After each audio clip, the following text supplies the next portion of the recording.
Hello everyone. Today we have a bloody action Goblin Killer. Let's get started. The author of this work is a real genius because no one in this world has a name, and the main characters are a priestess and a Goblin Killer.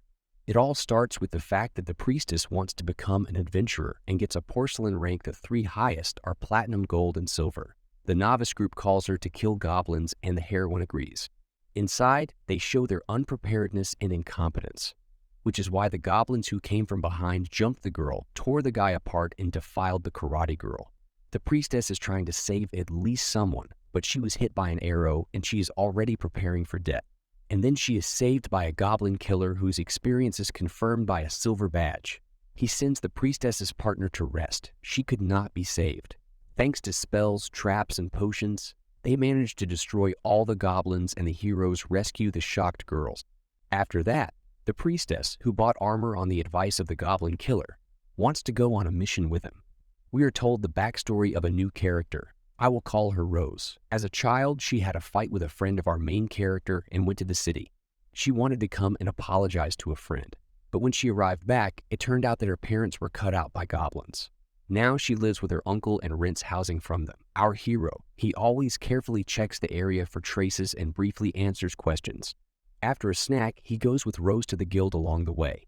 They say that there are more goblins, and Rose says that more work is good, but Goblin Killers answer it would be better if they did not exist at all. In the guild, everyone laughs at the hero because he kills the weakest monsters, but somehow he doesn't care. A priestess comes and answers an oral test from the hero, learns from a professional, so to speak. While the Rose is hiding, they go on a task to clean up the goblin's lair, and with the help of fire arrows and a new spell, the priestesses perform the task. The hero comes back to the Rose and goes to eat again. We are told about the parable of how the gods of light and order competed with the gods of darkness and chaos, throwing dice and deciding who would rule this world. A company of lizard, dwarf, and elf people is looking for a Goblin Killer and want to talk to him. He goes with them and tells the priestess to stay.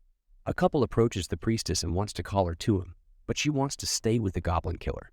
A witch approaches her and says how useful our hero's work is and how she once helped him with scrolls. The elf doubts the competence of the hero, but the Yard notices that his equipment is very well thought out. They tell us that an army of demons is coming, but our hero only needs goblins, to which the elf is very indignant, but they did not come for them to have a person in the team because they work for people. It would be a shame for customers that there is no person in the team, and they say that the task is to kill goblins. The priestess and the company go to work. They make a halt where they get high from wine and cheese. The elf wants to see the scrolls, but the hero forbids her if they are opened. They do not immediately work. Then the hero tells that his sister, who was never mistaken, assumed that the goblins came from the green moon and were jealous of what is on Earth, which is why they do their own dirty business. They go to the lair and the elf deftly kills 3 targets. The parable continues when the gods got bored of throwing dice. They created many places which they gave to live and new creatures. The team goes inside and sees a trap, but there are no totems nearby, so the leader is not a shaman, but someone else. They turn in the opposite direction from where the goblins are and find an elf who is rescued and a necromancer lizard, his servant, carries her to the village. They make a small halt, prepare for battle, and the dwarf and the elf want to take revenge on the goblin for what they did to their relatives. They find hordes of goblins, and the hero comes up with a plan. They intoxicate them and kill them one by one, and the elf begins to learn from the killer. An ogre comes to them, and the priest protects them from his spell. The team tries to injure the enemy, but he quickly regenerates, and the ogre imprints the hero into the pillar. The priestess helps, and the ogre imprints the hero into the pillar. The priestess helps, and the killer rises. He says that he has a plan and goes straight to the enemy. He uses a scroll and cuts the ogre into pieces. The witch helped him make a high-pressure water cutting weapon out of a scroll for cleaning water. The killer finishes off the arrogant ogre. The elf wants to someday show the hero a real fun adventure and not this nightmarish horror.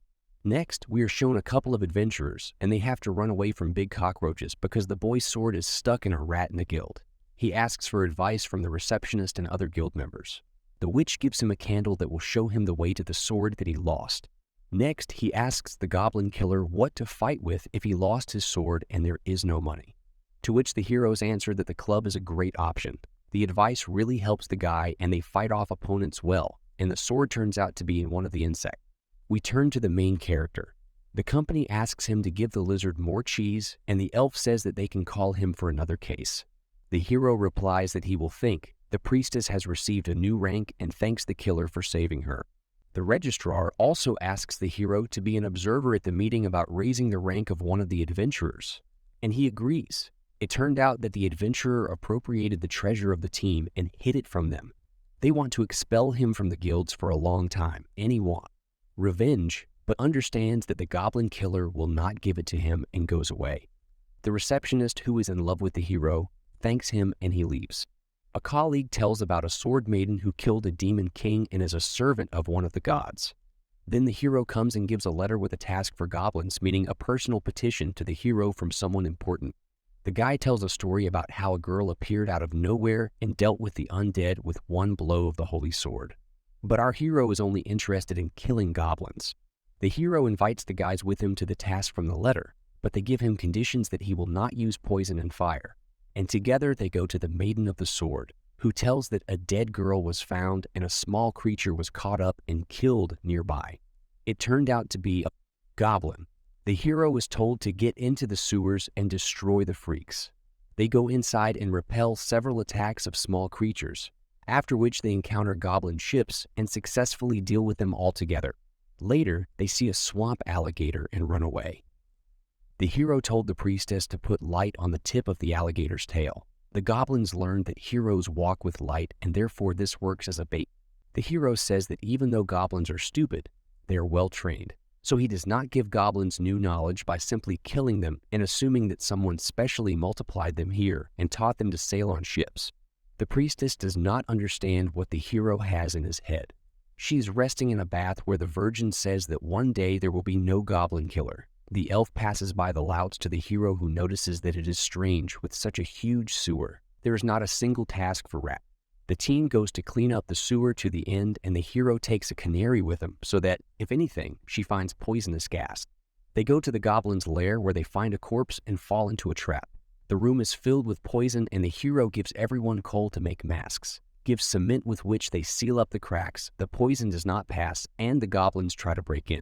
The team is preparing for an attack, and after a small sweep, the hero goes forward, gutting goblins into pieces. The priestess barely holds the shield.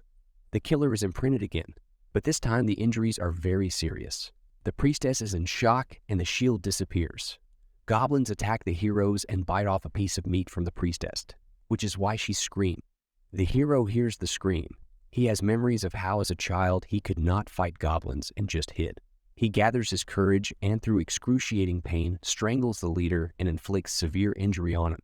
The goblins were just terrified and fled. The priestess is patched up and the killer calms her down, but the demon of consciousness falls.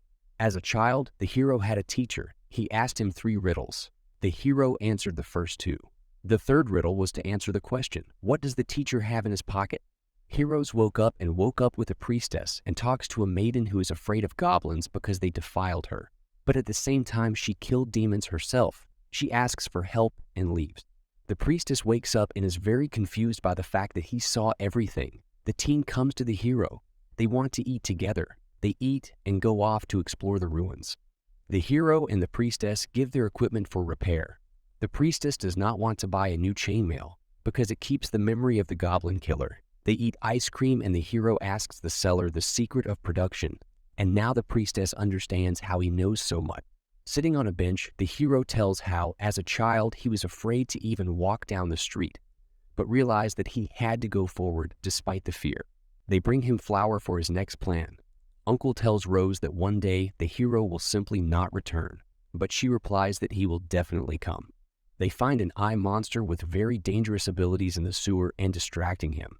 The hero scatters flour. The team stands behind the priestess's barrier and the eye undermines itself by attacking the skeleton. They're worried about a strange mirror in this room.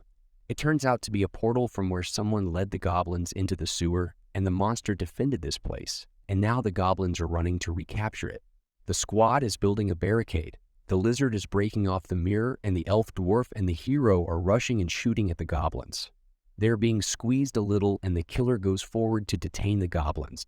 The hero has come up with a plan and tells the dwarf to launch a huge stone up and put a mirror over himself. The priestess conjures light and blinds enemies who, along with the fragments of the ceiling, fall into the mirror and the team gets out of the depths. The hero comes to the Virgin and realizes that she knew everything about the mirror. The demon wanted to use it and he killed that woman. The apostle could not go to kill goblins out of fear, and therefore hid everything so that people would not find out about it. The hero does not blame her and says that if it is necessary to kill goblins, then let him call it. The team rides back in the carriage and with the reward they received. The heroes want to make ice cream themselves and everyone imposes on him to eat too, and he does not mind. The hero will tell us that since childhood he wanted to be a hero and even kill a dragon, but for this he had to leave his older sister who raised him. He remembers how she made him a stew, but he can't remember the taste because something happened that day. Together with his girlfriend, the hero goes to the guild where he takes the subordinate armor and gives it to the crumpled one for repair, asks the blacksmith about the scrolls, but he says to wait. The trainee asks the blacksmith why the Goblin Killer wears such armor, but the blacksmith's answer is interrupted. Seasoned adventurers train youngsters, after which the hero enters the guild and is given a letter from the Virgin in which she says that her fear is gone. The team eats and the receptionist says that they're going to open a training hall in the outskirts where old adventurers unfit for adventure will work and train newcomers so that the latter have an increased chance of survival.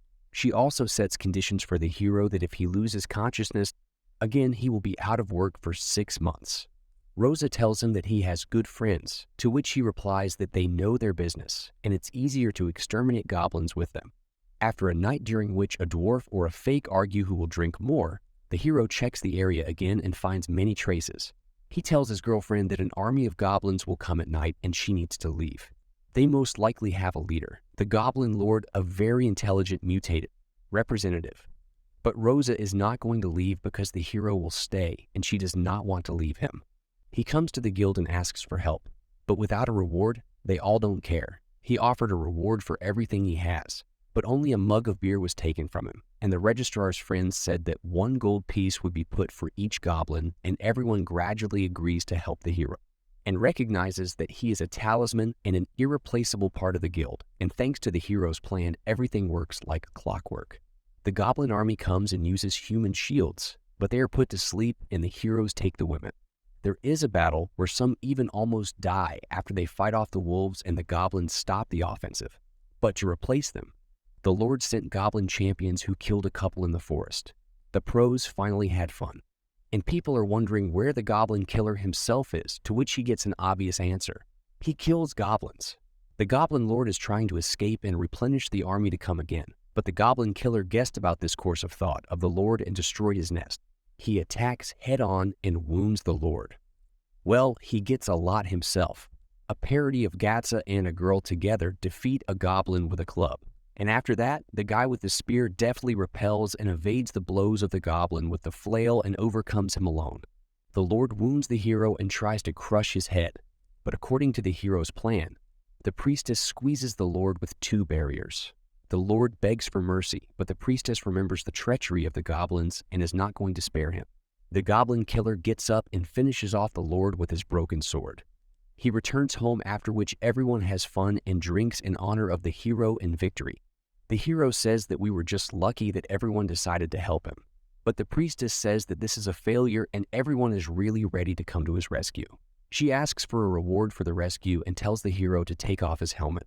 Everyone is shocked and wants to look at the Goblin Killer, and he turns out to be a noble, handsome man. He responds to their sweet interest with a smile. At this sweet moment, this bloody anime ends this year. The season is due to come out, and I will definitely make a sequel as soon as it comes out. So put a like and subscribe so as not to miss it. All bye.